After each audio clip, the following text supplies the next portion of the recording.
Good morning. Welcome back to Magical Insight with Luke Hillis. This is Luke Hillis, surprise, in Fairfield, Iowa. And it is starting to warm up a little bit. You can see I threw my coat on the ground because I didn't need it. And that's really nice. Springtime, Midwest. So, the topic of today is meditation, actually. And specifically, I'd like to tell you about Transcendental Meditation. So Transcendental Meditation is a form of meditation. There's lots of forms of meditation. And when I say meditation, I mean basically I'm grouping everything in as together under one umbrella that involves like sitting and having your eyes closed and doing something that is directing your attention inwards in some way. It's a very broad sort of definition. It's kind of like referring to food. There's a lot of things that fall under the category of food. Just type in, food near me on your phone and you'll get a million different things. There's like a million different kinds of meditations too, although they generally fall under a few different sorts of themes of how they're done, but there's still an enormous variety of meditations. So what we're going to talk about is how you can use meditation, and I'll be focusing a little bit more on transcendental meditation, but the principles can be thought of in general with meditation, how you can use meditation to and expedite your speed of personal growth, and in some ways really to just kind of cut the whole path short by just getting to the goal anyways. We'll talk about that. Actually, let's start with that. So this is a show about personal development, and personal development meaning growing in your happiness and your fulfillment and your success and your health and your energy and all of those things. So if we think about happiness and fulfillment, one question we might ask is, what is non-happiness and what is non-fulfillment? And what I would say, and this is a more Eastern perspective on the whole thing, is that non-happiness or non-fulfillment is when we forget the real essence of who we are, and we lose touch with that, with the experience of that. And what I would say is what we are. I don't know that I necessarily have any proof, but you can assess it for yourself and do your own research and exploration, is that ultimately, like, I'm not this guy named Luke with a show that has a red sweater on and that has a certain past and lives in this place. I mean, I am all of that, but more deeply, I am just the universal awareness that gets to be experiencing, this particular physiology. And I am also the universal awareness that is this lake, and that is this grass, and that is, everything basically. And so are you. Not just me. This isn't an ego trip for me. This is just that ultimately, like if you strip the layers of identity, you get down to just consciousness, awareness, which is indestructible. You can't, it doesn't die. It doesn't get coronavirus. It is coronavirus too, as crazy as that is. And this kind of it gets into a level deeper than I can really own for myself in some ways. But that's the idea, is that consciousness is all that there is, and and is the basic building block and basis of everything. Everything that is. And so fundamentally, when you say like, okay, I am Luke, I have thoughts. What is the I that has thoughts? What is the I have feelings? I have a life. What is the I that has a life? I am experiencing. What is the I? What is the I that experiences? What is the I that has sensory perception? It's something, if you even think about it in that way, it's something beyond the body or the mind or the emotions, because I have a body, I have a mind, I have emotions. What is the I?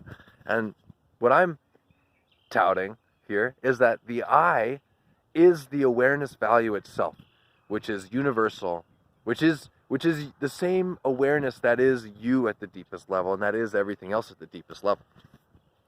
So when we meditate and we direct our attention inwards, we come more in contact, in touch with that element of ourselves. And for most people, that's not like they meditate and just fireworks go off or something. It's subtle, it's quiet. It's generally experienced as a greater peacefulness, a greater silence, a greater connectedness, a greater something. A step more. This is important. If you get into meditation, don't expect, star-spangled experiences. It can happen, but for most people, it's not that way. Certainly for me, it's not that way. It's a gradual, it's like I meditate, and then I come back into my life, and I just see things better.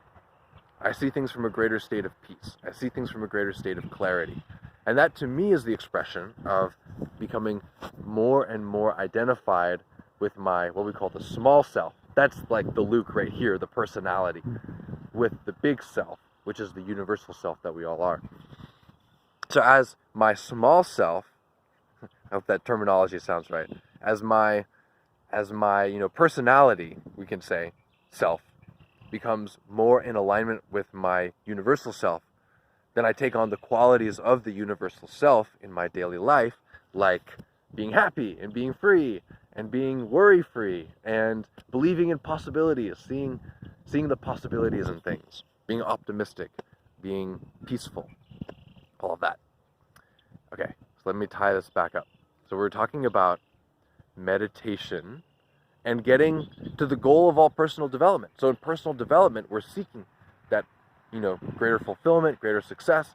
And the simple reality is that you already are. I already am that fulfillment, that successness. And I'm just kind of in a journey to get, back to that raw identity, which I can, attempt to achieve by making money and traveling and having relationships and all of this stuff. But ultimately, it's all self-sufficiently generated, because it's not even generated, it's just what is. So when we meditate every day, especially consistently, twice a day for me, I'd recommend it for you, then we start to just shortcut all of the work and just have the goal. Because there's a fundamental flaw in all of personal development anyways. This idea that we have to achieve, we have to work in order to be fulfilled. And I think it's good to continue to achieve and continue to work and to work on yourself and to want to grow. It's natural. But if you can already, shortcut the path and get there right away, or at least culture that quality right away that's independent of what you do, then I would say that's a superior place to start. Or it's something that you can do at the same time as you're on your journey. And that's really what I want to recommend. Is that while you're doing all your practices, you're hitting the gym, if you're doing that, if you're focusing on what you eat, if you're improving your sleep, if you're adjusting how you think about things, I recommend meditate at the same time. Because then you're culturing the end goal right there, but then also this other very important point. The second point that I really want to make to you is that by meditating, you create you improve the malleability of your mind in a healthy way. That you take on new habits more easily. If you have when you're meditating consistently and you have an aha, that aha will stick with you better. You don't have to work so hard at changing yourself when you have positive growth experiences or insights. It just stays with you more. You're more adaptable. And what's interesting too is that you're also more protected. It's this interesting combination where your mental physiological intelligence manages to let in more of what's good and keep it, and block out what's not good, which is just a natural expression of our own body's intelligence that becomes stronger as we meditate more. So in terms of what meditation to do, my personal experience is based on Transcendental Meditation. I'd highly recommend you check it out. I'm not an expert on meditation techniques around the world, so explore, find what works well for you, but if you've been inspired by what I've shared and my example, I would recommend check out Transcendental Meditation. It's also very well researched, which is a nice expression of credibility. And I wish you well in your personal development, happiness, fulfillment. Subscribe, share, enjoy. See you tomorrow.